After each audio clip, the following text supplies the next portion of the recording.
तो उन्होंने फिर इनको बताया कि तुम्हारे घर पे ना एक पिशाच को छोड़ा गया है, और इस पिशाच को सिर्फ तुम्हारी, मतलब ये जो लड़का था, इसकी मम्मी को मारने के लिए छोड़ा गया है।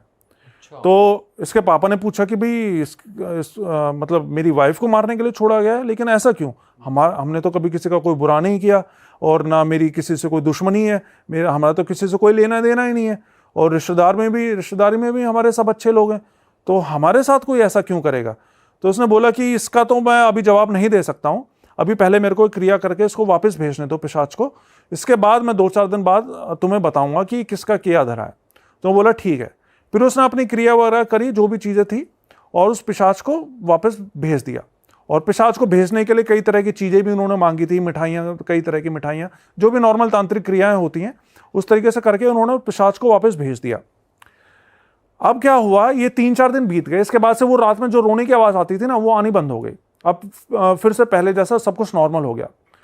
लेकिन फिर 3-4 दिन बाद क्या हुआ, फिर से एक सुबह इसके पापा सो के उठे ना, तो इनका जो दरवाजा था, जो मेन गेट, वो खोल के जैसे बाहर निकले तो देखा कि सामने फर्श के ऊपर एक हरे रंग का बड़ा सा कपड़ा रखा हुआ है, और उसके ऊपर मांस के लोथड़े से पड़े हुए हैं, और खून के छींटे पड़े हुए हैं वहां पे।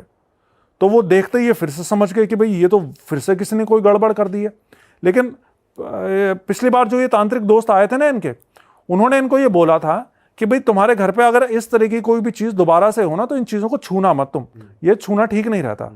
तो उसने ना छुआ नहीं, बल्कि पीछे वाले गेट से निकल के अपनी कार लेकर अपने उस दोस्त के पास पहुंचे, और उसको जल्दी से लेकर आ गए अपने घर पे।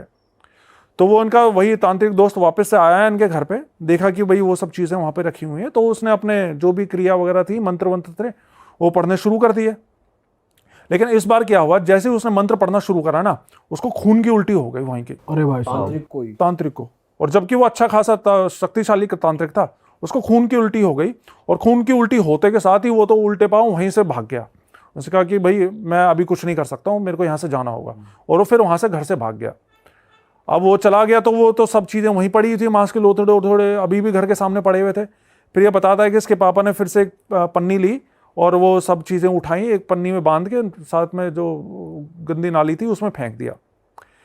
लेकिन फिर उसी रात को इनके साथ में पता है क्या हुआ,